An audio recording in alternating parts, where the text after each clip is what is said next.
Good morning. Good morning, Your Excellencies, colleagues in education, ladies and gentlemen, both here in Singapore as well as those who are logged in virtually following the live stream. Welcome.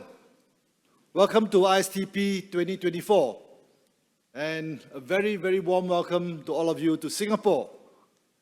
I'm Hoong Wong, advisor to the Ministry of Education, and I'm very happy to be able to serve as your co-moderator for this ISTP 2024. I'm a teacher by training, by profession, by passion. And so it is indeed a privilege to be here at ISTP. To set the tone for this ISTP and using my trade as a teacher, I'm going to be a bit more conversational, maybe a bit irreverent, and hopefully provocative. So I'm going to start with a story. There was an owl and a caterpillar sitting at the top of a tree, enjoying the beautiful landscape in front of them. A butterfly flew by. And the caterpillar said, "Wow, it's such a beautiful butterfly flying. I'd like to be a butterfly." Owl, how do I do that? Owl looked at the caterpillar and said, "Grow two wings." "Wow, that's such a beautiful idea. I will grow two wings." And she thought for a while, "But owl, how do I grow two wings?" The owl responded very wisely, "I'm in charge of policy, not implementation." Please laugh. The moral story is to turn a caterpillar into a butterfly, you need both policy and implementation. For all of us involved in education, to transform our education system, we need careful, well-designed, constructive policies, clearly thought out strategies and plans to implement, and very importantly, to build the capabilities to implement those policies. And those capabilities are to be found in our schools, our institutions, and of course our teachers. Indeed, we are in a new world confronted with a very uncertain future. And we need to build those capabilities for our system to respond to that future. So this ISTP, we're going to give dedicated focus to implementation as well. And for that, one of the innovations that we are implanting in this ISTP is to have a dedicated focus on the school visits and the institution visits prior to our discussion. So immediately after this opening address, after this whole set of opening addresses, we will embark on school visits before we come back for our first plenary session and to discuss a lot of the pertinent issues that will face us in education. I've been involved in TELIS for last many years, and there are indeed a lot of pertinent issues that are confronting teachers and teaching. From TELIS, we have invaluable insights that will tell us a lot of stories about what our teachers need, what our teachers are doing, what our teachers can be. Just as an example, from TELIS 2018, only 26% of the teachers surveyed said that they believe that society valued teachers and teaching. Such insights provide us the impetus to think much more deeply about the issues that are confronting us, the big picture, the policies, the system structures and processes. And we hope that this school visits, the institutional visits, plus the roundtable that we're going to have in the plenary session, crafted into 3 sub-themes of the most pertinent issues that will confront us, will be of value and meaning to all of us as you participate in it. So I look forward very excitedly to the school visits, to hear your participation there, to see how you explore the schools, how you query the teachers in terms of what they are doing in the schools and the institution. And look forward to, of course, our very robust conversation that we'll have in these plenary sessions in the next 3 afternoons here. So on that note, let me pass over to my co-moderator, who needs no introduction. He's a veteran of ISTP. Tony, please. Hoong, thank you, colleagues. Great to reconvene at our 14th gathering. And there are people in this room that have been getting younger every year, which is wonderful. Can we acknowledge, of course, that we are here hosted by our colleagues and friends in Singapore, and of course, co-hosting with OECD and EI. It is still a remarkable convening, now into our 14th occasion. 19 delegations are with us over these days, so it'll be, Hoong, as you said, a very rich conversation indeed. We are joined for this opening session, and indeed for the closing session, by a number of colleagues to make this a wider gathering for at least these 2 sessions, the opening and the closing session. And then, of course, as Hoong said, we move into our own in-camera session. So, colleagues, we are looking forward to a remarkable number of days. And Hoong, I'm going to pass back to you as we begin a number of the opening presentations. So to launch our ISTP, let me welcome our Minister for Education, our host, Mr. Chan Chun Sing, to make his opening remarks. Minister, please. Thank you, Siew Hoong. A very good morning and warm welcome to all our friends from overseas. We hope that the next 3 days will be a meaningful experience for all of us. But let me start today by setting the frame for our subsequent discussions for the next 3 days. First, education is at an inflection point. Let me share some of the fundamental shifts that will shape education in the coming years. First, knowledge is increasingly commoditized. Correspondingly, teaching cannot be a didactic process premised on superior knowledge. There is little or no premium for answering yesterday's questions with yesterday's solutions. Instead, the premium is on our ability to anticipate the challenges of tomorrow and create solutions ahead of time.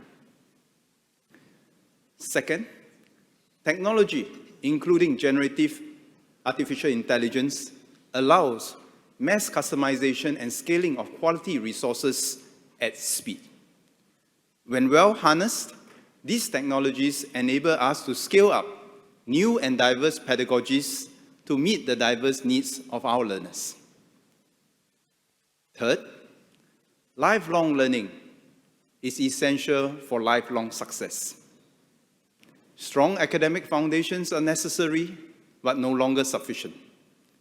Our current conception of foundations, focusing on literacy, numeracy, and logic, must now be coupled with individual dispositions and skills. These include having the curiosity to learn for life, the ability to learn across physical and virtual learning environments, and to learn both on our own and in teams. Fourth, our societies are becoming more fractious internally, even as our global environment is fragmenting. Our students' ability to contribute to the larger good will matter even more. We must nurture their humanity as well as their ability to connect and bridge differences. They must learn to create new value propositions so that their company or country can continue to be competitive as well as to shape a better world. Given these fundamental shifts, Singapore sees the need for us to go beyond the conventional benchmarks of success for education. We encourage our students to embrace the challenges of being, first, a creator, to value add to the world by building and discovering something new. Second, to be a connector, to bring together people, ideas, and resources by building a safe, trusted, and principled environment for new ideas to flourish in a more fractious and fragmented world. Third, to be a lifelong learner and contributor, where success is defined not by personal accomplishments alone, but by their contributions to the collective, where respect for the diverse strengths engender a meritocracy that encourages all to pay it forward, and where every generation can aspire to be better than the one before. To achieve this, we must embrace three key approaches. First, we must embrace the science of learning and the practical implications for teaching, learning, and assessment. We must deepen our understanding of how learners learn across abilities and across ages. This will allow us to design learning experiences catering to different groups, from students with special needs to high-ability learners, from preschoolers to adult learners. We must leverage the best education technology to complement the capabilities and capacities of our teachers, informed by evidence and data. This includes using adaptive learning systems to uplift low-progress students while stretching high-ability students. We should use assessment mindfully to help our students discover their strengths and interests, and to identify the most appropriate setting for their next lap of education, and to empower students to constantly surpass themselves throughout life rather than to strive to surpass others in a test. It is about doing our best rather than trying to beat the rest. In an information overloaded world, we must equip our learners with the skills and values to distill, discern, and discover. In a technology-enabled world, we must enable our learners to use technology ethically, responsibly, and with discipline. Second, we believe a strong social-emotional foundation and stable family environment are critical enablers for learning. This will allow educators to focus on equipping our students with the knowledge and skills to learn for life. We need to guide our young to navigate both the physical and cyber worlds, not by overprotecting them or overstructuring their environments, lest we deprive them of opportunities to grow and confront challenges in an uncertain and perhaps untidy world. Third, we must build a lifelong learning ecosystem which goes beyond activating an individual's desire to learn for life. We must also identify the future skills needed to ensure that the supply of skills will match demand. To do so, we will need to develop systems that help our industries to articulate their demand for future skills and help them aggregate these demands, especially for the smaller enterprises. We must then activate supply through skills development of students at our Institute of Higher or Continuing Education. This summarizes our aspirations for success. While there will be many changes, some at great speed, we also believe certain fundamentals do not and should not change. Critically, the quality of the teaching force is the most important determinant of the outcomes of our education systems. If we do not treasure and respect our teachers as a society, we will not be able to attract, retain, or grow the teaching profession. This respect for our teachers is even more important than monetary and hygiene factors such as the work environment. We must continue to value our teachers and look after them well, so that in turn, they will look after our students well. Next, literacy, numeracy, and logic remain critical and vital. With these, our students will be able to excel and pursue a lifetime of learning. Beyond these academic foundations, our learners should develop character, values, and purpose. They must be individually resilient, while their diversity of strengths will contribute to our collective resilience. So on this framework, we look forward to the professional exchanges in the coming days of the summit. On day one today, we will consider the future of teaching and learning, how we must evolve our pedagogies to better meet the diverse needs of our students. On day two, we will discuss how technology can be a capacity and capability multiplier, not just for the foundational years of learning, but also for lifelong learning. On day three, we share how we can leverage capacities and capabilities beyond our schools to partner industries, communities, unions, and families to take education to the next level. Again, not just for the foundational years, but also throughout life. We look forward to the sharing of ideas and best practices. We look forward to hosting you in our schools and institutions to hear your feedback, to help us become better and more effective in what we do.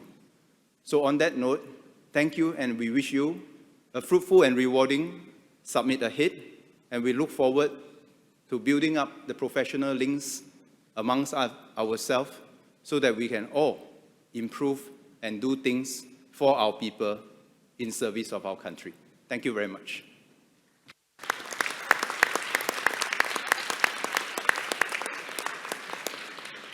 Thank you, Minister. And to extend Minister's welcome to all of you, we have the General Secretary of the Singapore Teachers Union, Mr. Mike Thiruman. Hi, good morning. Let me try this one more time. Good morning. Good morning. Yes. Welcome to Singapore. A very warm welcome. As you step out of the hotel room, you'll feel it. And I met my union colleagues yesterday. We had great discussions about what's going to happen at the summit this next 3 days. And we are looking forward to your inputs and contributions. I just wanted to pick up a couple of things from the minister's speech, as well as some of the things that the high-level panel, the UN high-level panel's recommendations. Right? Let me start with one of the last points the minister mentioned, character. Right? Education is a human endeavor. Right? As we move forward with the use of technology, with the varied approaches, we must not forget the fundamental human element in the interactions that we have with our students. And to ensure that it's built, we must ensure that we have quality teachers who are willing to impart these values, character, dispositions, and arouse the curiosity of our students. I've got a 22-year-old son, and he's starting work today, first day at work, right? So I wanted to invite him yesterday over to the discussions we were having with the union delegates. He said, "No, Papa, I need to prepare. I need to be mentally ready to start work." Right? And he sent me a photo today, all prepared to start his first day at work. Right? And much of that dedication, the perseverance, the grit, the determination is what he caught from his teachers. Right? They imbued this in him. And I value this amongst our teachers who do this day in, day out. The next part I wanted to highlight was on the UN panel's recommendations. Two aspects. The first, national commissions on the teaching profession. Right? To encourage jurisdictions to come together, policymakers, education policymakers, teachers, teacher organizations, the various stakeholders to come together and to have a social dialogue on how to move the teaching profession forward. Right? The other aspect of the recommendation I wanted to highlight was to set up an international instrument so that we can collectively, as a fraternity, as an international fraternity, come together and discuss policies and move this agenda forward. Right? In my mind, I have this notion of a social compact that we must have amongst ourselves for the teaching profession so that we can drive this agenda forward. Right? This is the 14th edition of ISTP. And this is a very unique gathering from 2011 to 2011, since 2011, when we first started. We were not, at that time, we didn't anticipate that we will continue this dialogue, right? But obviously we did because we have found this beneficial to understand each other, to understand international perspectives and apply it to our own jurisdictions. Right? This is a perfect example of social dialogue, where the education ministers and policymakers come together with union leaders to talk through issues. Right? We may not be able to solve everything, but at least we are at the table discussing and understanding each other's perspectives. Okay? So hopefully, the next 3 days, we will have these robust conversations to challenge each other, to understand each other, and continue this social dialogue. So I look forward to the conversations around this room. Thank you.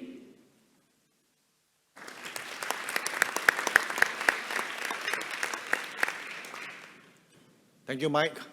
To join the welcome is our Deputy Secretary General OECD, Mr. Yoshiki Takeuchi.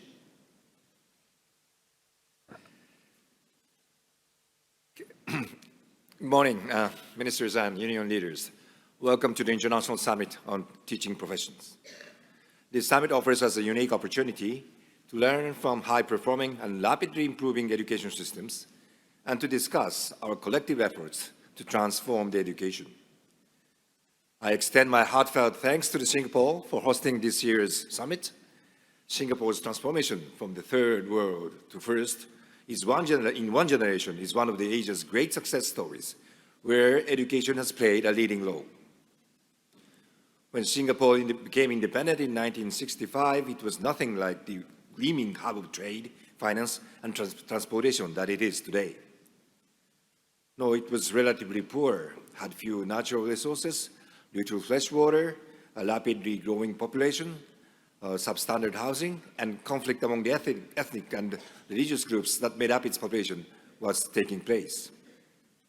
There was no compulsory education and only a handful of skilled workers. Fast forward today, and Singapore is one of the strongest and innovative economies in the world. And how did this country achieve this in such a short period of time? Singapore's first Prime Minister, Lee Kuan Yew, made education cornerstone of the country's economic development and national identity. By investing in education and by aligning it with economic development goals, Singapore created an education system that meets the needs of its competitive economy and fosters a sense of national unity. Today, all children in Singapore benefit from at least 10 years of education and consistently rank among the top in OECD's PISA assessment. This makes Singapore one of the very few countries able to combine high performance and steady improvement over time. And these results are a testament to the strategic vision and continuous innovation that are the heart of Singapore's approach to education. And we have just heard the grand design from the Minister. Singapore's success story should inspire us, as well as we discuss how to remodel education amidst major changes in our economies and societies. Turning our eyes to the environment we face, as has been pointed out by the Minister, digital technologies and AI influence how we work and learn. Digital technologies and AI promise to help tackle global challenges like climate change and improve access to quality education and medical care. Those who cannot navigate through the digital landscape are increasingly unable to participate fully in social, economic, and cultural life. So, it is good news that the latest PISA 2022 results show that the majority of students have embraced learning through digital technologies. On average, across OECD countries, about 3 out of 4 students reported being confident using various technologies, such as learning management systems, school learning platform, and video communication programs. At the same time, our teaching and learning survey shows that teachers in middle school rank digital skills as their second highest priority for professional development. So we should put more efforts in helping teachers to better use technology in their teaching. And to truly harness the potential of AI and digital technology, a fundamental shift in education practices is necessary. The OECD Digital Education Outlook 2023 shows that although digital tools are more common in classrooms since the COVID-19 pandemic, a real transformation that changes the way teaching and learning happen through technology is still a distant goal. Achieving this goal means making sure all learners have high-speed internet access, digital systems can work well together, and teachers have the skill to make a good use of digital tools. In addition, we have the surge of generative AI. We need clear guidance for its ethical use. Implementing a comprehensive strategy that combines technology, policy, and teaching method is essential for evolving from basic digital use to a profound educational transformation. Our PISA data shows that over the past 20 years, there has been overall decline in students' educational performance in most countries. Meanwhile, as we observe, within just a year, AI capabilities have advanced at an incredibly rapid pace. And what does it mean for education policy? Helping all learners achieve excellent skills in reading, mathematics, and science remain crucial for competing in today's digital world. These are the building stocks on which further learning development is based. But policymakers also need to pay increasing attention to skills that make us human and enable learners to work effectively with advanced AI systems. This includes integrating traditional skills with new competencies and what are often called 21st century skills, such as creativity, critical thinking, system thinking, and AI oversight. Developing these kinds of skills is essential in today's changing environment where the demand for specialized skills is continuously lifting. This calls for responsive vocational education and training systems which can adapt to the changing needs of more digital and greener economies and societies. More broadly, it calls for opportunities for adults to invest in their skills after leaving the education system, and calls for an education and training system to become an integrated ecosystem, ensuring easier pathways between all types of learning environments and institutions. However, lifelong learning is often not an easy option. Many people are trying to keep their job and balance care responsibilities, which makes the cost and time constraints challenging, to say the least. According to the OECD survey of adult skills, 40% of adults participate in training in any given year. 40%. And Singapore is doing better. That figure is 1 in 2 adults. But still half is left out. So how can we get more people involved in continuous learning? One of the answers is partnerships. Building and growing partnerships between educational institutions, employers, governments, and the wider community are crucial to engage more people in lifelong learning. Such collaboration can create synergies, expand access to learning opportunities, tailor programs to diverse needs, and enhance the quality of education and training experiences. Reskilling and upskilling have long been national priorities for Singapore. But with a rapidly aging society, the need to equip the workforce for the future has become more urgent than ever. And this applies to all the countries, not only in Singapore, most of the European countries, Japan, Korea, and many of the other countries. But here in Singapore, under the 2024 national budget, Singaporeans who are 40 years old and above will receive $4,000 for Skills Future credit. Plus, they may also be eligible for a monthly training allowances for up to 24 months. This initiative is designed to boost participation in courses that enhance employability. And these are the sort of methods that we need to discuss to make sure that people are well equipped, being still a student or after joining the workforce, to be able to contribute to the society with the new technologies that we have around us.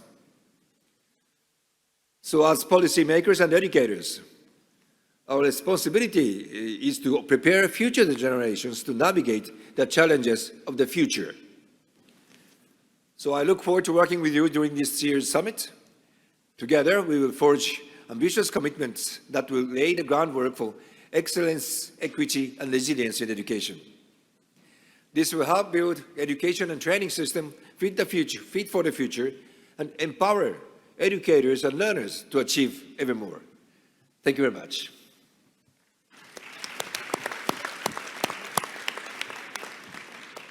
Thank you, Deputy Secretary-General. Colleagues, join with me now in warmly welcoming for further opening remarks Susan Hopgood, President of EI. Susan. Thanks very much, Tony, and good morning, everyone. Let me begin by thanking the Singaporean government for its hospitality and collegiality in agreeing to host this 14th Annual International Summit on the Teaching Profession. Specifically, thanks to you, Mr. Chan Chun Sing, Singapore's Minister for Education, and thanks to EI's member organisation, the Singapore Teachers Union, and its General Secretary, Mike Thiruman, for this very engaging summit program. And thanks as ever to our permanent partner, the OECD, and Andreas Schleicher. Your faith and high-level engagement in the summits is what makes them continuously impactful. I also want to commend our staff at Education International and those of the OECD and STU. This event always appears seamless to those of us at the table, but our work would be impossible without the dedication of the teams involved in planning and logistics over the past year. Of course, the ISTP can only be as good as the participants. To our colleagues and ministry and government counterparts from around the world, our sincerest appreciation for your presence and your commitment to common sense actions that unions and governments can take together to advance the education of all students. Colleagues, last year in my opening address to the summit, I noted that the world was then at the midpoint of the UN Sustainable Development Goals, the unanimous commitment of all governments to set the world on a course of sustainable development by 2030. I noted also that those goals are badly off track and that Goal 4, an inclusive quality education for every student, was no exception. And it will come as no surprise to any of you that the news is, in the main, not much better than it was last year. Hundreds of millions of the most vulnerable children, young people and adults remain excluded from education. Millions more are in school but without adequate environments, trained teachers or educational resources. This bellwether of education status tells us not only the prospects for children, but the health status of the population, the income and civil rights of women, the likelihood of innovation and entrepreneurship, and its ability to respond and adapt to crises including conflict, climate change, and natural disaster. But colleagues, we did have significant positive movement this year. In the face of the global shortage of more than 40 million teachers, the UN acted decisively. In February, the UN High-Level Panel on the Teaching Profession released its recommendations that are a rallying cry, not only for the profession, but for sustainable quality education systems worldwide. You may well remember that the head of the panel's secretariat was an observer at last year's ISTP, and that much of the evidence produced for our convenings informed the panel's deliberations. The panel urged governments to act decisively to address the global education crisis by elevating and transforming the role and status of a teaching profession that is underpaid, undervalued and overworked. That transformation begins with better pay and conditions, an essential first step in eliminating the global teacher shortage. For the well-being of our students, of our communities and our countries, governments must increase investment in public education systems, including quality teacher training and professional development, guarantee labour rights and decent working conditions, involve teacher unions in policy making, and trust and respect teachers and their professional expertise. National policies must also address strategies for inclusion and diversity, including policies aimed at gender equality, such as attracting male teachers at the early childhood and primary levels, ensuring career development and upward mobility for female teachers, and attracting women into science, technology, engineering and mathematics disciplines. The panel said social dialogue and collective bargaining should be a foundation of a framework of collaboration and a principal means for developing policies on education, teaching and the teaching profession. The framework should include national commissions, which Mike has already referred to, including relevant financial authorities, representatives of teachers' organisations and others, to immediately tackle shortages of adequately trained teachers. The panel also called on teacher organisations to develop and implement professional standards for teachers, while urging governments to begin phasing out the use of contract teachers and the hiring of unqualified teachers to fill teacher shortages. And for the first time, a global fund for teachers in emergencies would be established to provide payment of salaries of teachers working in crisis-affected contexts. The panel was clear that international financial institutions are urged to end all public sector wage bill constraints and austerity measures that have severely depressed education spending globally. So the UN's commitment to government investment in education systems and professional educators has never been stronger. As our EI's General Secretary said in the introduction to the summit's policy paper, when we transform systems, we can transform teaching conditions, working conditions, and students' learning conditions. Defining and leading systemic change is at the core of the ISTP and has been from the beginning. Now, having shown the way on collaboration for so many years, we have an opportunity here this week to take our collaborative efforts to a new level, to define policies regarding future-ready competencies involving technology and especially artificial intelligence that will be at the foundation of our education systems and our work for generations. At last year's summit, participants agreed that the rise of new digital technologies carries real risks, but also incredible potential. Both EI and OECD have done substantial work in this area, including most recently developing and publishing joint AI guidelines and guardrails. They concluded that technologies such as artificial intelligence, machine learning and robots have the potential to improve the quality and equity of learning, free teachers time to focus on their teaching, and provide students with new routes to learning. These educational objectives may become a reality with the support of technology, provided that teachers and learners are given the right conditions to use such technologies. Colleagues, we have the opportunity here to define those right conditions. We know that it's easy to do the easy parts. We've agreed that a human-centred approach is central when reimagining education, and that productively using technology will require international collaboration among teachers, students, governments and technology companies, and that digital literacy is paramount for sustaining democracy and the promotion of global citizenship. Of course, technology could be used to democratise access to learning. The tools of future-ready competency like AI could expand access to education beyond traditional classrooms, give learners new access to tools and resources and credentialing, and open a new era in collaboration and personalised learning. But there is a reality about technology that cannot be ignored. Right now, in the mostly pre-AI world at scale. Education technology remains largely untested, unregulated and unproven. School systems in many of our nations, with no input from teachers, have sent billions, tens of billions of dollars to technology companies, and technology companies themselves have expressed alarm about the evidence-free foundation of their businesses. Advances in large language models and generative artificial intelligence don't change this reality.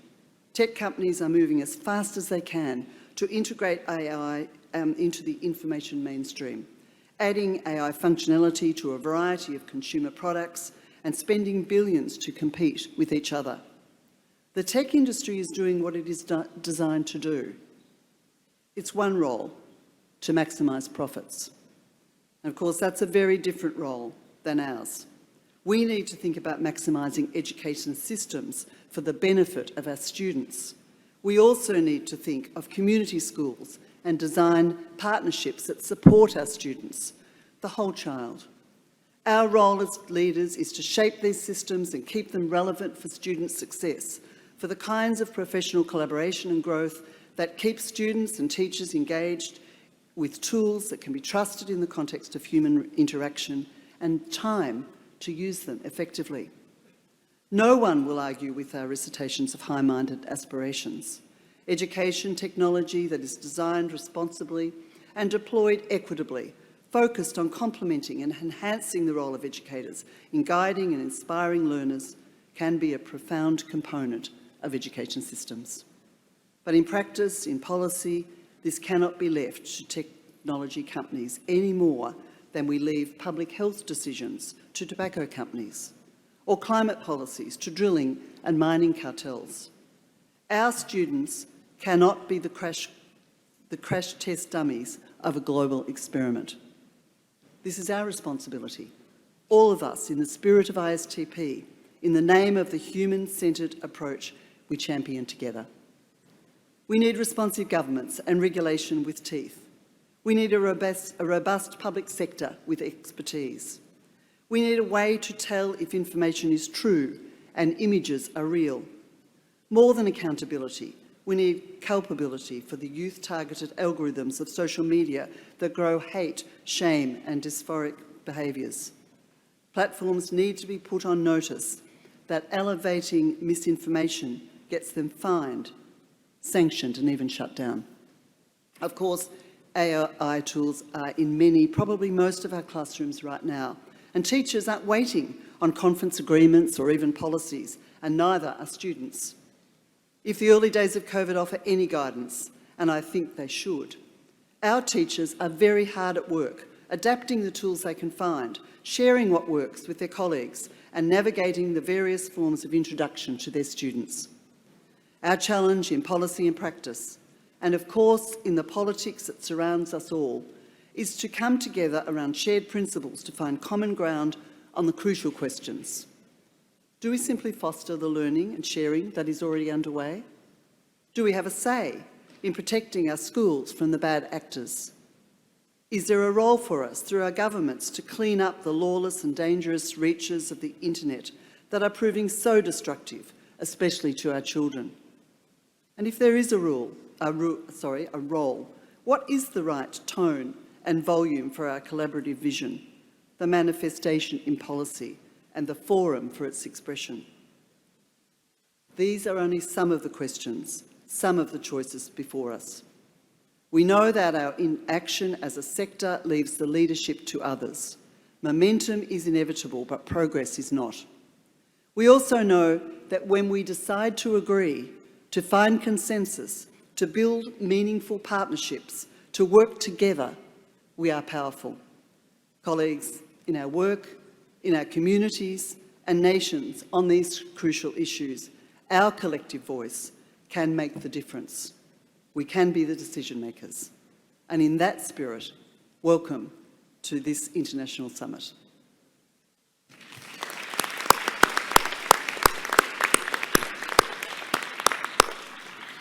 Thank you, Susan. Colleagues, just before we call on Andreas and Haldis to give us what has become a very significant part of our summit, namely the briefings that have been prepared in the lead up to this gathering, always superbly helpful to our dialogues. Let me ask you just to cast your minds back to this time last year in Washington, DC, when, as has been our commitment, we close those summits each year with countries making forward commitments that have emerged from the dialogues. And thank you to all of our countries who have provided reports. They are being circulated to our points of contact. They are well worth the time to review and to appreciate the level of understanding and commitment that has been made by the partnerships that are represented around this summit table. And David, it just occurs to me that in the latter part of your briefing, in the conclusion, you say ISTP is not just a dialogue. We actually take the work forward in determined ways. And you'll see, particularly, I think, in the last year, that there's been considerable developments. Let me just share a reflection on those reports, and I won't try and do justice in a couple of minutes to the richness of them, but I just wanted to identify what I think many of us would see as being trends that are taking us in the direction of this very summit in 24. There's a real sense in which the way in which we think about the system is moving into a shift from our current values, structures and practices to what has been outlined, aspirations for a much more powerful learning system for all.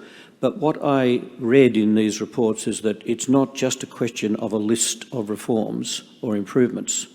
It's a serious effort to say we are now innovating, experimenting, prototyping, and we will ensure that we develop what some call minimum viable systems as a way of being able to achieve that aspiration. So the through space is the one where we're all acting. Again, it just reminds me, Andreas, that in the very first summit, we were in New York and we were talking about the system. And in fact, Singapore referred to it as the end-to-end system. And so all of the elements of the system that are very much part of our agenda are now, I think, getting to a level of maturity that gives us optimism that we really are shifting the system. This is work in progress, of course. The second, I just wanted to pick up on what has already been referred to. I don't think I've seen in any reports over the 14 or 13 years more reference to purpose, the narrative. And we've captured it so well in the conversations that we've been having here already in the opening remarks. But there really is a story here that pushes us to learning that will support our prosperity, our cohesion, our civic health and well-being. Third, already as the Minister has said, we are in the game of partnerships to build capacity and be able to deliver on a very ambitious agenda. And so people are much more advanced in the nature of those collaborations and partnerships, in the way in which they think about ecosystemic approaches, and certainly an understanding that it will take all players, again, as has been referenced explicitly by the Minister in his opening remarks this morning. The fifth is to say that the design of our learning environments calls forth in the last set of OECD scenarios the concept of learning hubs. Now, in the earlier set of scenarios, we're talking some 20 years ago, we talked about schools as being core social centres. And of course, since that time, we've had a variety of other descriptions of what we want schools to be and be able to achieve in partnership with others, including full service schools and community schools.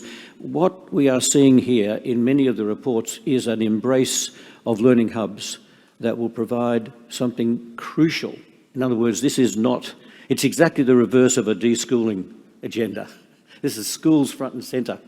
in the way in which we are going to be able to achieve what we want as communities, as societies, as global communities. Next slide, and I'll finish quickly. There's absolutely no question that in all of the reports, the nature of our professional work, our workplace, and our workforce is receiving enormous attention, and the restructuring of workplace and workforce dedicated to both the personalised and collective needs of young people. It is a very clear statement about not only how we think about the future of the profession, but how we are able to design learning environments, workplaces, and think seriously about the nature of the work itself. And of course, the work is the work of young people and educators combined.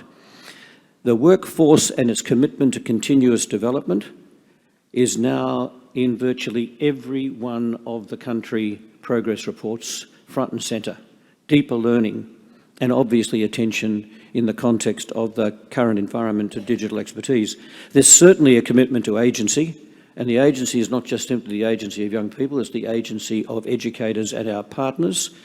And that is obviously being directed to achieve what so many of the reports have been working on, namely diversity, equity, inclusion, indigeneity.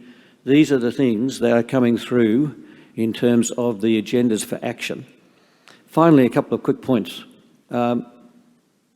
There's no question that in the context of the high-level panel, but as Susan has indicated, a panel that's been informed by 13 gatherings of ISTP, that we are seeing levels of investment in our work that is very significant. People obviously creating what they will see as being digitally enabled healthy learning ecosystems and leveraging as much as they possibly can, not just the local or the national, but also the regional and international work that can bring us together in order to tackle this agenda.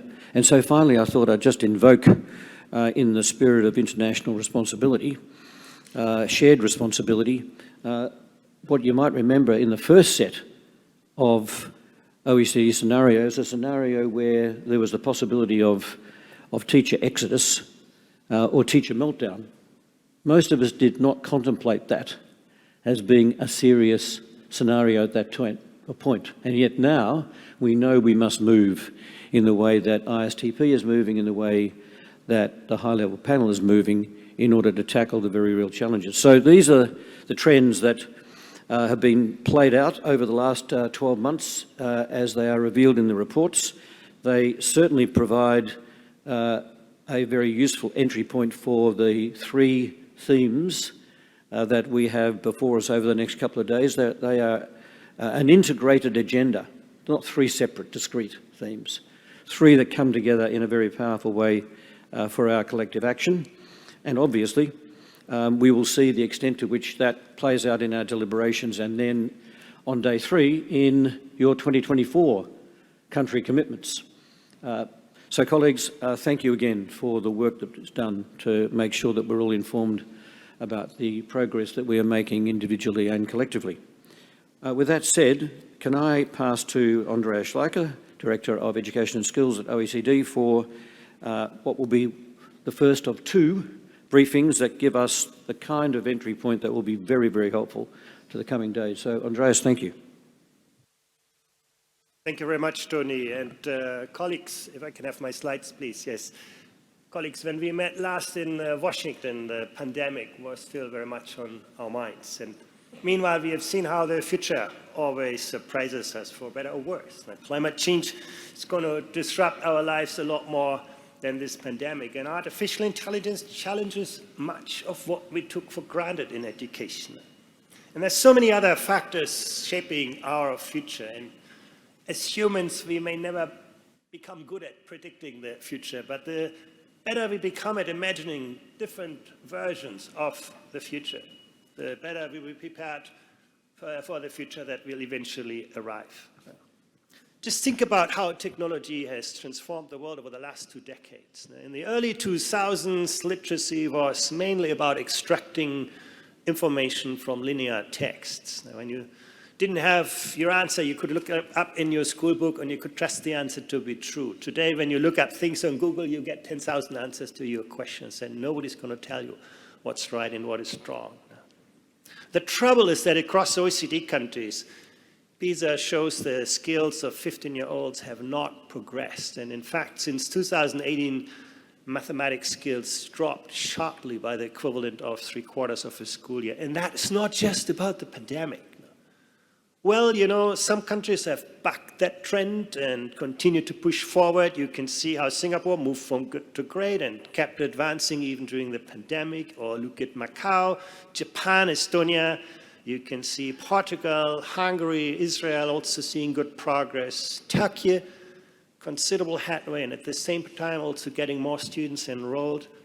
At the lower end of the performance spectrum, you can see the rise of Qatar, Peru, Colombia, and then Brazil is another of those countries that expanded access and still erased quality. And that gets you to the league tables you're also familiar with. But the bottom line is, apart from those few exceptions, the gap between what our societies need and what education delivers is becoming wider now. Let me bring one more dimension into the picture, and that's equity and opportunity. Now, take a country from the middle of the league table like Slovakia and look at the performance gap between students from the most disadvantaged and the wealthiest families. Now, Slovakian students from the poorest families perform like kids in Cambodia or the Dominican Republic, while wealthier kids perform no different from kids in, Japan or Hong Kong. But then look how comparably disadvantaged students in Switzerland match an average performer in Slovakia. And when you look at the most disadvantaged students in Mackay, you can see they almost reach the performance of the wealthiest students in Slovakia. And that tells us that poverty need not be destiny, that students from all social backgrounds can succeed. Not every country here at the ISTP has as large disparities as Slovakia, but in most countries, the opportunity gap remains huge, and it hasn't improved much over the last 2 decades. Closing that opportunity gap is the biggest promise of education. If you come from a wealthy family, you're always going to find open doors in life. But if you come from disadvantage, you often have just one single chance in your life, and that is find a great teacher in a good school. And if you miss that boat, you're likely to find an uphill struggle. And that brings us together here at the ISTP. There's a temptation to think this is all about money, but while money matters for countries that invest little here on the left side, for the countries on the right side, and that includes most ISTP countries here, there's not much of the relationship between spending per student and learning outcomes. Now, top performer Singapore spends roughly the same as Qatar, but does much better. And high performer Vietnam spends the same as the Philippines and does so much better. So money is necessary, but not sufficient. Now, you can see the same when you look at learning time. This chart shows you the number of hours that students spend learning per week in school. That's the blue bar. And the number of hours they spend learning out of school, the green bar. Now, you can see huge differences among countries in the hours students spend learning. In Morocco, students spend almost 50 hours learning per week. In Switzerland, it's less than 30 hours. But when you look at productivity, learning gains per hour of instruction, you can see in Switzerland, students learn a lot in very little time.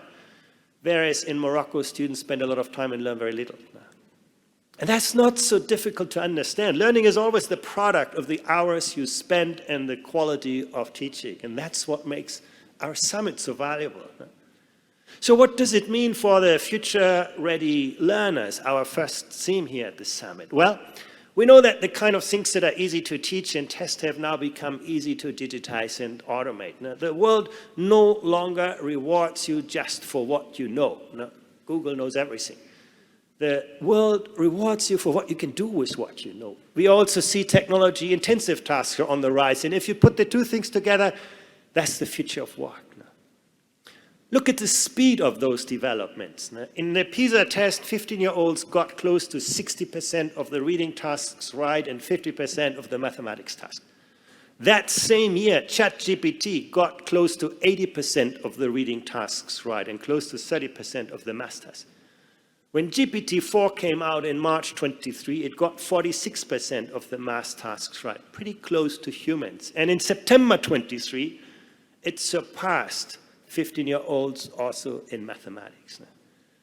That tells us that we need to think about much harder what makes us human. Schools should help you find out what you love and what you become really good at to find your passion. But schools should also help you understand what the world needs so you can find meaning in your vocation, and help understand people what knowledge and skills actually translate into better jobs and better lives. OECD data show a growing misalignment between the kind of jobs that young people aspire to and the jobs that actually generate employment and income. These days, schools need to offer young people new ways of seeing the world, sensing the world, interpreting the world, finding meaning in their lives, and also to equip them to design our next economic and social models. We try to capture some of those outcomes in the latest PISA round. In addition to academic achievement, we studied the extent to which students experience positive emotions, are happy with their life, believe their life has meaning and purpose. We looked at agency and engagement, whether students can positively influence their lives and the world around them. We looked at resilience, students' capacity to reinvent themselves when things get tough, have confidence in their autonomy as learners. We looked at motivation and engagement with school, at students' sense of belonging. We looked at the quality of relationships, of community vitality, how students relate to their peers, how they perceive their teachers to be supportive, their parents to be supportive. We looked at study-life balance. Do students have social opportunities, sport, cultural opportunities next to school life? We looked at their openness and their willingness to engage with other people's ways of thinking, working, cultures. Take our top performer, Singapore. It gets 10 out of 10 points in academic performance, much more than the OECD average, which you see here marked by the blue dot. But Singaporean students are not that happy. Look at the orange bar. They show quite low levels of resilience. Look at the light green bar. They have little time for social activities beyond school. Not so great social relationships. And Singapore is not alone. You can see Japan or Australia. Very similar patterns. Look at American 15-year-olds. They are less strong academically. The yellow bar is shorter. But they show a good level of student agency. Students are willing to take action. Look at the green bar here. But then also American students show below average well-being, resilience, social relationships. You might think, well, you can't get everything right. You have to make choices between those different outcomes. But then you can see Canada. Good scores on most of the dimensions. Or look at Denmark, an all-rounder that scores above average on every dimension. My point here is education can deliver high academic standards and still develop those social and emotional skills that are so critical for the world of tomorrow. And we should think harder about the learning environments that are conducive to those outcomes and invest in the kind of teachers that can make that happen. And that all comes back to teachers. What you can see here is that students who felt their teachers are available when they need help are more confident in learning on their own. They also felt a stronger sense of belonging. And where students feel their teachers are supporting them, they also score roughly a school year better. In the end, students learn always best from teachers they love. Unfortunately, we can't take that teacher support always for granted.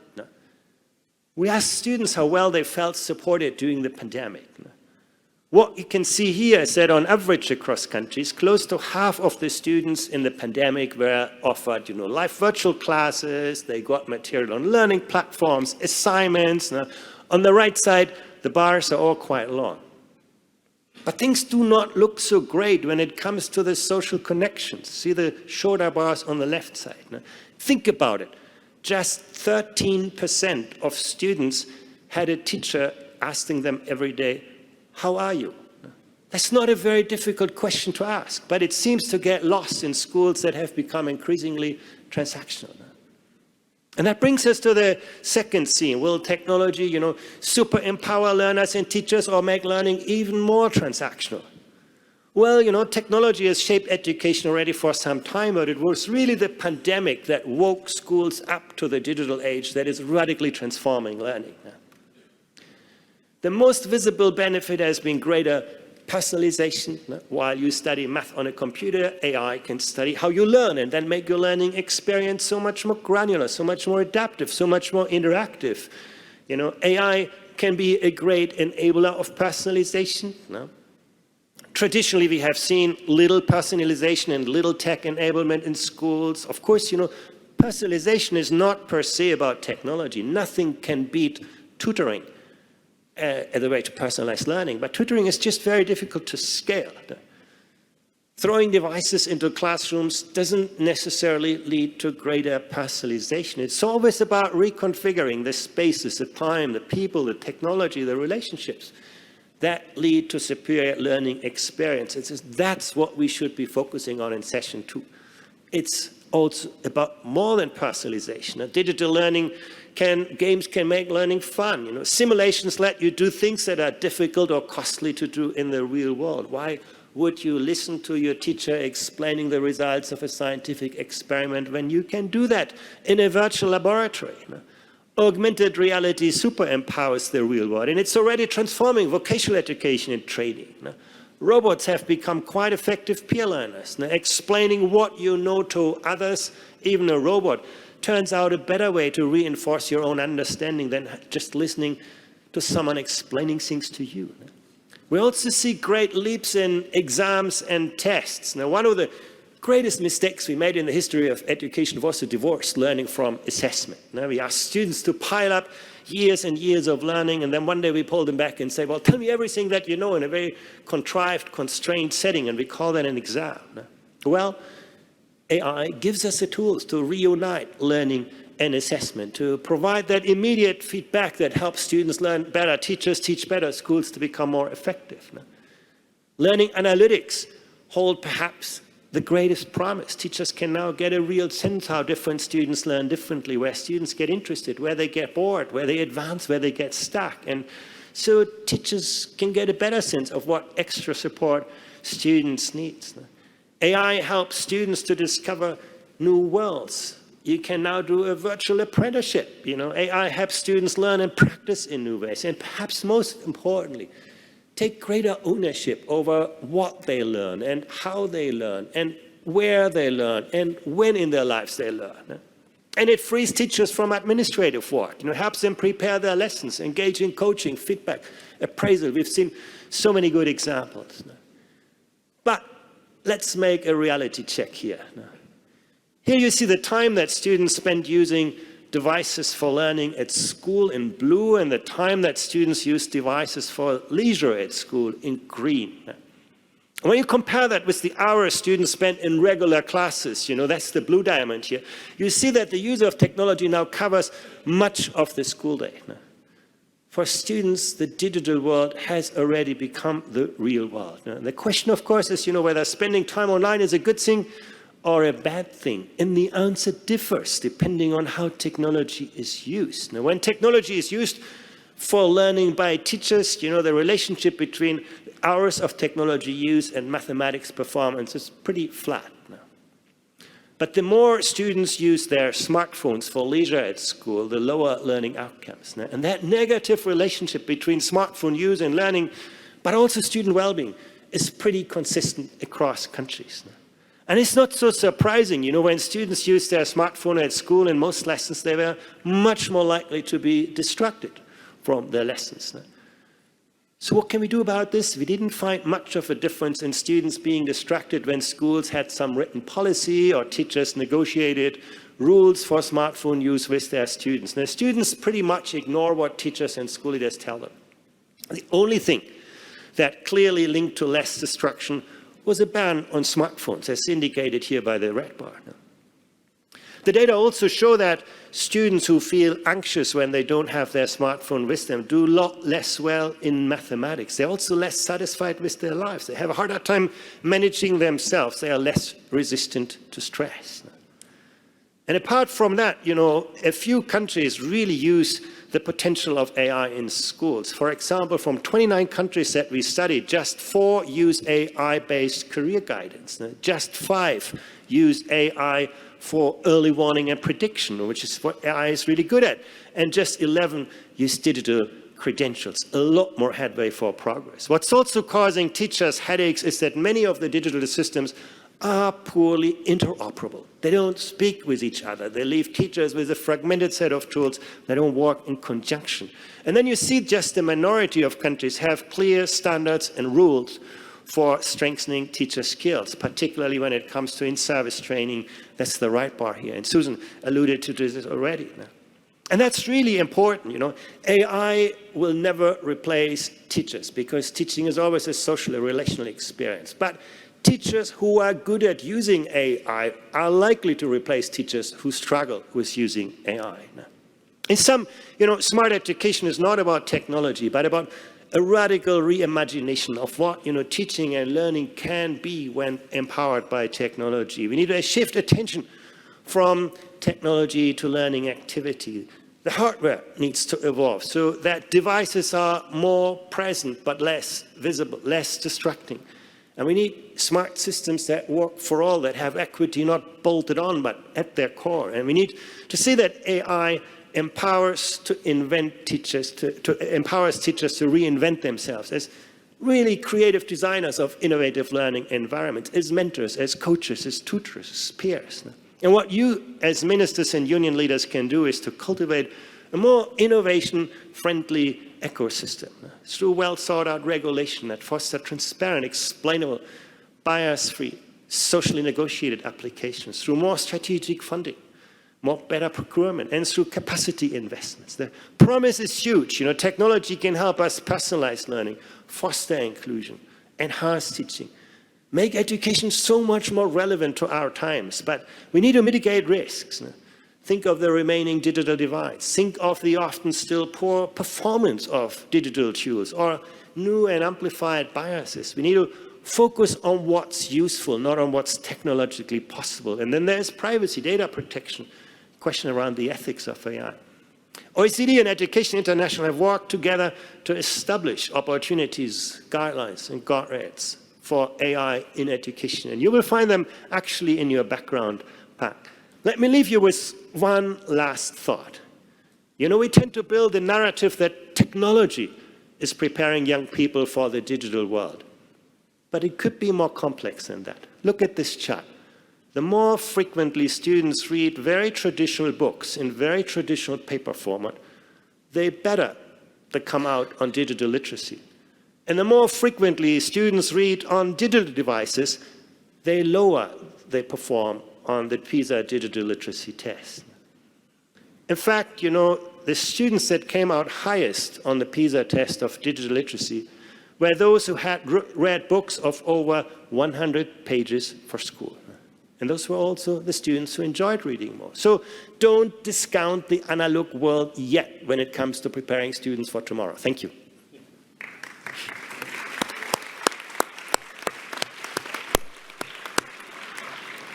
Andreas, thank you.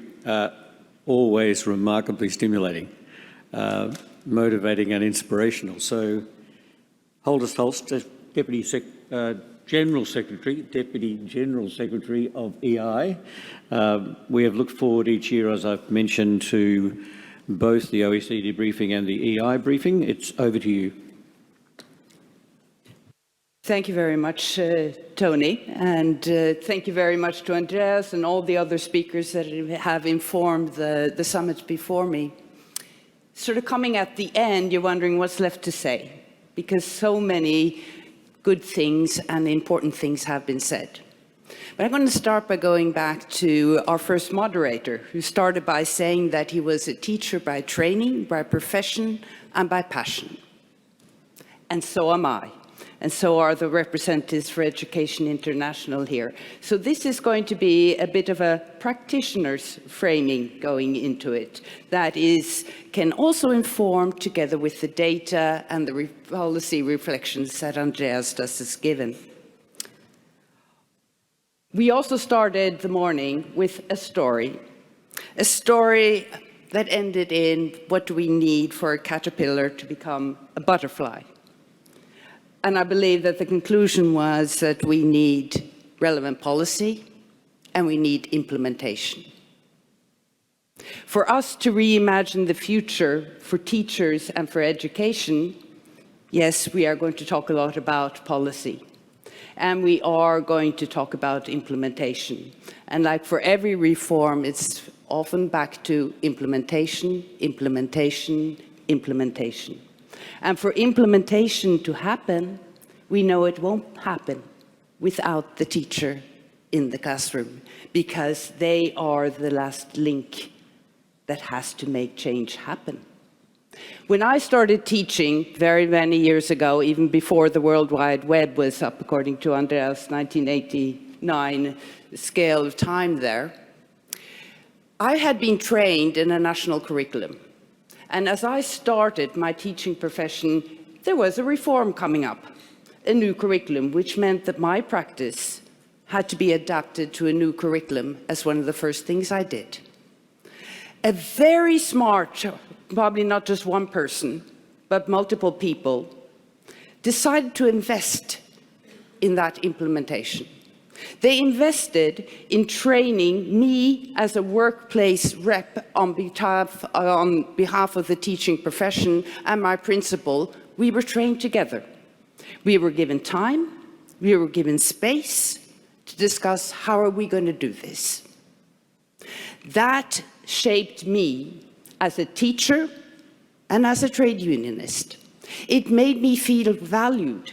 It gave space for my voice. It made me feel important. So my first message to you is that if you're going to succeed in implementation, please make sure that you make your teachers feel the same that I felt, that they feel valued, that you have created space for their voice. We have space for the teaching profession at this summit, and that is very important. It's very important that the teachers have their voice there, that you speak with the teachers and not just to them. Please think about how can we make sure that we do that when we get home.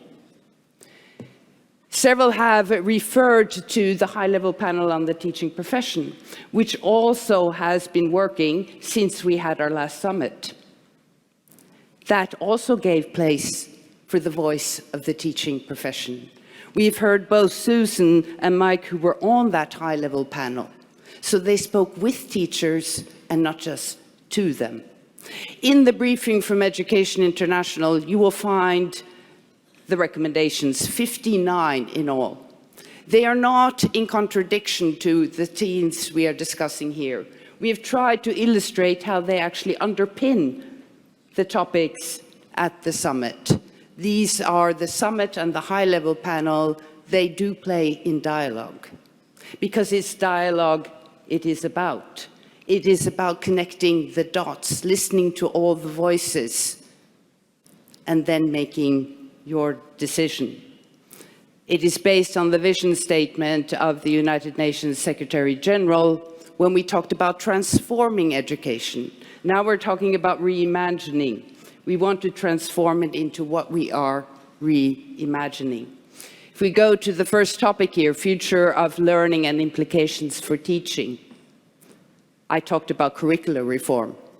You're going to have to implement curricular reform again. There have been several since I started teaching. There are going to be several reforms in the lives of all teachers.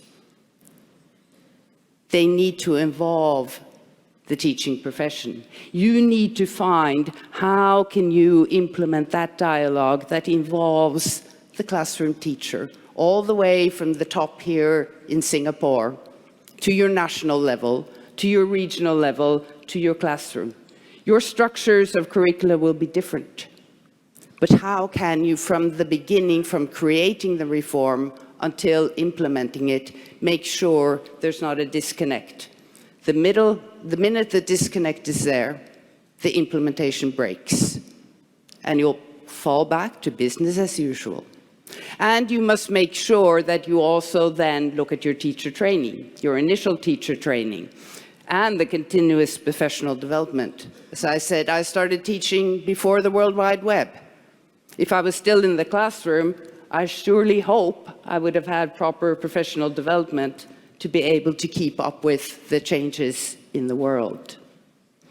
The environments, pedagogies, and systems behind teacher learning should mirror that for student learning. What is good for student learning and well-being is also good for teacher learning and well-being. Andreas said that students learn best from the teachers they love. The teachers they love have well-being. Teacher professional autonomy must be safeguarded. That feeling of professionalism is what makes a teacher tick. That's what makes you feel that you have the professional space to make those right decisions, to be that teacher that your students love. Yes, politicians make decisions, and that's their responsibility.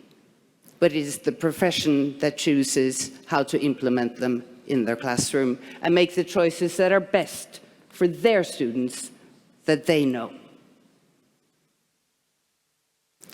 Just one of the 59 recommendations: teachers should be trained to prepare learners to be active and responsible global citizens in their own communities, in their countries, and in the world in order to advance human rights. Teachers should guide learners in their understanding of social justice, respect for diversity, and global solidarity. In this way, teachers can sow the seeds of a culture of peace. That is about an education that is quite broad. That is about an education that is based on human interaction and how we can live together in a better world. Yes, you can use technology in the future for this, but you definitely need a bottom-up approach that first asks, what is the community we're living in? How can we be the best citizens where we are? How can we educate our children to be active in that world and create change for their future? Diversity. Very many of you come from diverse countries, not just countries between yourself, but within your countries. You have multiple cultures, whether historically or new due to a global world. Many of you are multilingual, have many languages, whether they are indigenous languages or languages that have emerged more recently through immigration. We know that there are some countries now that have done some investigation into the past, say they've done their citizens wrong. They've had wrong policies by, through education, not letting their students speak their mother tongue and their own language, including my own country, who's not at the table today, where we even had to go out as teachers and apologize for denying our indigenous peoples the right to be educated and speak their own language. And we apologize as teachers that we loyally implemented a wrong policy. Reflect on that and dare to have critical voices that ask questions, because it may be important for the future. Andreas has referred to the opportunities, guidelines, and guardrails when it comes to the use of technology. And that is an important follow-up from last year's ISTP that we've been doing together in between. I would strongly encourage you, read them.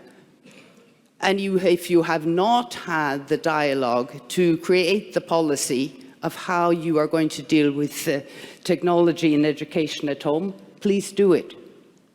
Look at them. Think very carefully about the privacy rules you need to implement when it comes to protecting your students and your teachers for data collection.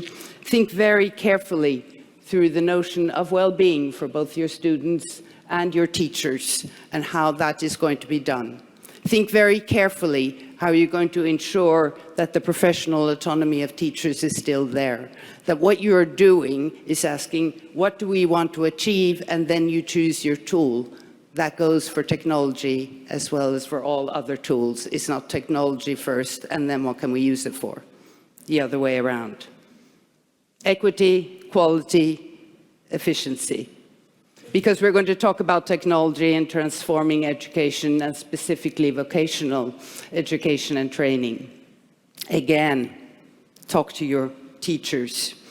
I think, yeah, when Andreas put up the use of smartphones in classrooms and how that can sometimes actually make learning worse than it's better. It's not always that we in the classroom should mirror the world outside the classroom.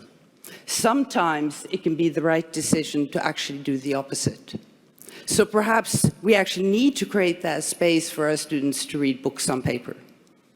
Not to be old-fashioned analog, but to actually support them in moving forward. Perhaps we should take it seriously, some of the results or data that is coming in on young people's mental health, and to which extent some of the things they are struggling with. It may be too much time on the screen. It may be this new world of always being connected and how they feel insecure because they have to get all their feedback through social media.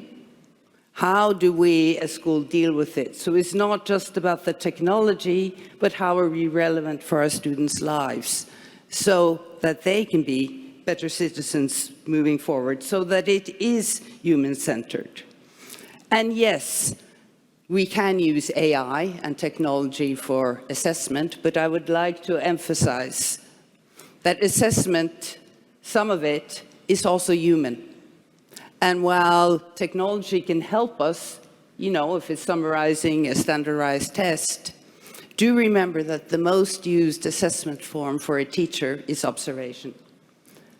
And it is difficult to observe that that student, I can see something is wrong. I need to have a dialogue with that student. The human nature of assessment cannot always be taken over. So parts, but perhaps not all. Again, back to dialogue, talk together. Where can it help? Where does it not help? When it comes to vocational education and training, I think we have a huge challenge what we've had for a long time. The vocations we are training for are based on high-level technology. The world of work our students are going to enter into will have a different technology from the technology they are trained in. So just the mere fact of training and educating our students to be able to assess and use a future technology we don't even know what is, through AI, through robots, whatever it must be. High-level panel recommendation on it. Data and privacy protections must be safeguarded, or we're going to get ourselves into trouble. Partnerships to support learning for life. Partnerships are important. I referenced human rights here before. The concept of human rights education has always been a whole school, whole community approach. And I think that is an approach for all education. We are not islands in a community, we are part of a community. But that also goes for the teaching profession. There must also be partnerships for learning for the professional development of teachers. And we've talked about that at former summits too. We are relational in teaching, in learning, from each other as teachers, but also in relation to our students. How can you create learning hubs, not just for students, but for teachers, and create the resources and the time that is possible to actually do it? Should promote teaching as a collaborative profession. A recommendation again with adequate space, time, and resources. Space, time, and resources. We can only do as much as teachers as the space, time, and resources that we have. If we don't have them, there are limits to the miracles that we can manage.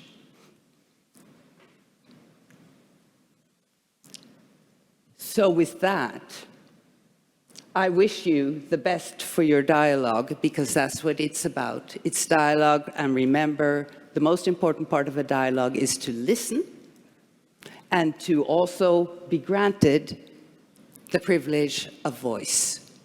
So good luck in listening to each other, both in the room and outside the room. Thank you.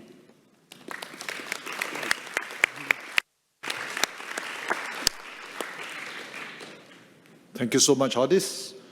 With that, and the opening remarks, as well as, of course, the commitments that you have all made since ISTP 2023 and the work that's been done, I think we've set the stage for our plenary session this afternoon, starting rightly with the theme of future of learning, implications for teaching. But before that, of course, we'd like to invite you to our Singapore schools and institutions. Opportunity for us to interact with, talk to our colleagues in schools and institutions, and for us to then spend time thinking about these issues in the real classroom, school context of education. So on that note, enjoy your visit, and I'll pass over to the MC for some logistical announcements. Thank you.